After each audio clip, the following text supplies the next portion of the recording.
us right now is former House Speaker and Fox News contributor Newt Gingrich. Sir, good to see you. Thank you so much for joining us. Well, it's good to be with you. Got to talk about Trump University and Trump's comments, but first let's look ahead to California. Amazingly tight race. How do you see it? Well, I think, first of all, Sanders, for the first time, took the gloves off about the Clinton Foundation taking millions of dollars from dictators while she was Secretary of State. That opens up a further, I think, weakness in Hillary's candidacy. If Sanders wins tomorrow night, it's a huge break for him. If he loses, I think it puts a big pressure on him to sort of accept the fact that she's going to be the nominee. But she had a terrible impact on Friday that, frankly, all this other controversy covered up. That jobs report means we're creating one new job for every 8,000 Americans. Now, that's the worst report in 5 years.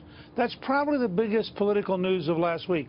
Not all the controversial stuff that is easy to talk about, but that underlying weakness of the American economy is going to be an anchor that Hillary can't carry very far if it continues to be as bad as this last month. Yeah, especially since she's saying she wants to build on Obamacare, she wants to build on Dodd-Frank, all of the reasons that businesses are not hiring.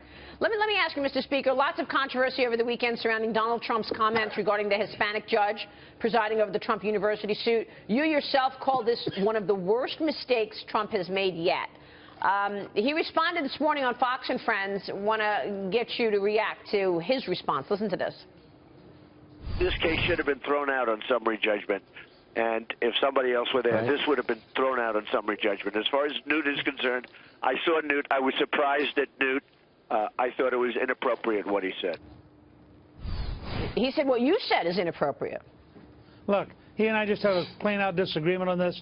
I admire him a lot. I think what he's done is historic. I think he has a very real chance of becoming president.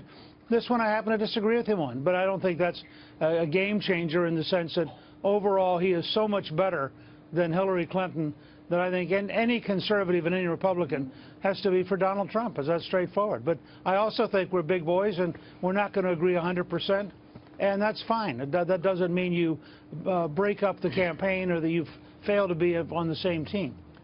Mr. Speaker, leading into the convention over the next 3 or 4 weeks, what would you like to see from the Trump campaign that will help propel him to the presidency? Well, I'd like to see him in a disciplined way move to the bigger issues.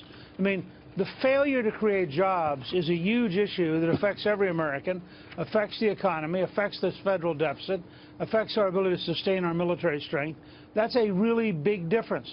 The difference is that he and Hillary have on a wide range of issues, from the Supreme Court, where he'll appoint conservatives and she'll appoint radicals, all the way down through all sorts of public policy, where he would be, for example, for the Keystone Pipeline. She is against it. He wants to create jobs in the energy field. She wants to kill them.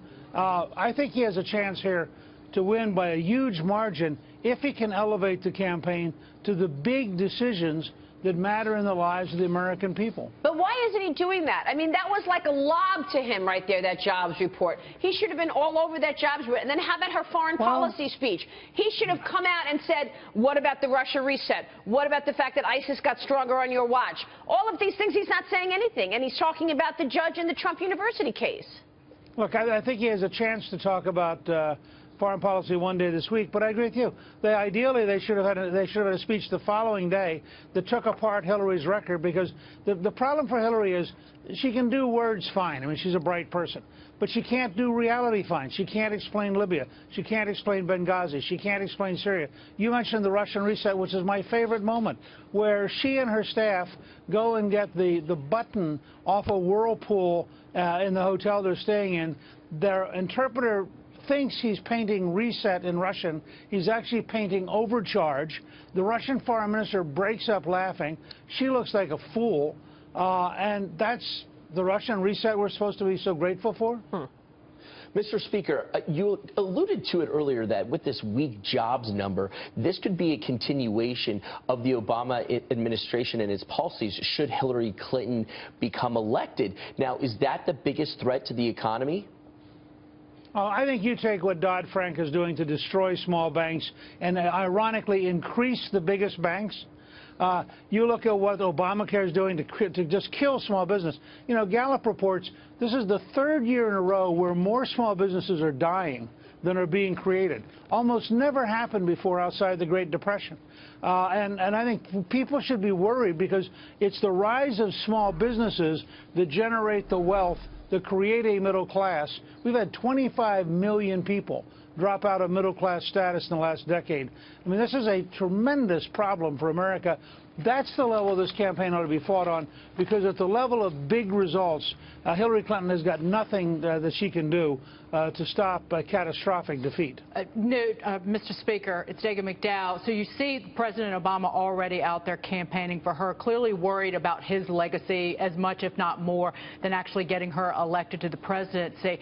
But does that hurt her? If you have an economy that looks like this, then he is laying ownership of that on top of her, if you will. Is he a liability potentially for her campaign? Well, he is a liability in the long run because, you know, the American people want change. Every poll we've seen, by huge numbers, people want change. And in fact, what are we getting? We're getting Barack Obama campaigning to promise us that Hillary Clinton will be more like the last 8 years. That is the worst possible message in the middle of this kind of an economy and this kind of a national mood. I think the country, by something like 62 or 65%, thinks we're on the wrong track. He is the wrong track, and if he embraces Hillary, he guarantees that she can't get away from him. Let me ask you, Mr. Speaker, about one of the top stories in the Journal this morning, and it's titled "Vocal Rollback on GOP Agenda." It basically says that if the Republicans win in November, there will be a big rollback of regulations. Do you agree with that? Do you think that that's because we know that Hillary wants to build on all of these regulations, but the feeling is that if Trump wins, the rollback happens. What do you think?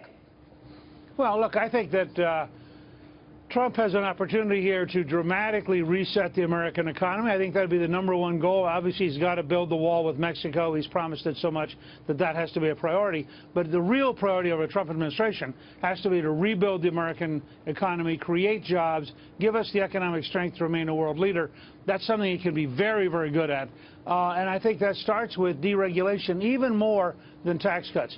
Regulations today are the largest killer of jobs in America, and they're impossibly complex. Nobody understands them all. So is that why we're seeing such weak jobs numbers? Is that, would you attribute the regulatory environment to the 38,000 job number on Friday? Well, I think you got a couple of things. You got a real loss of confidence in the future, so people don't want to take risk. You've got an energy system that's in a certain amount of turmoil. You've got a huge regulatory overlay. You've got Obamacare eating up small business and eating up people's marginal incomes. You start paying $25,000 for insurance for your family. You don't have much left over for anything else. In fact, if you're a normal American, you can't even afford it. So I think we've seen a succession of disasters which have compounded. And the left is now finally seeing all of these. It's a little bit like Venezuela. We're watching all the economic chickens come home to roost.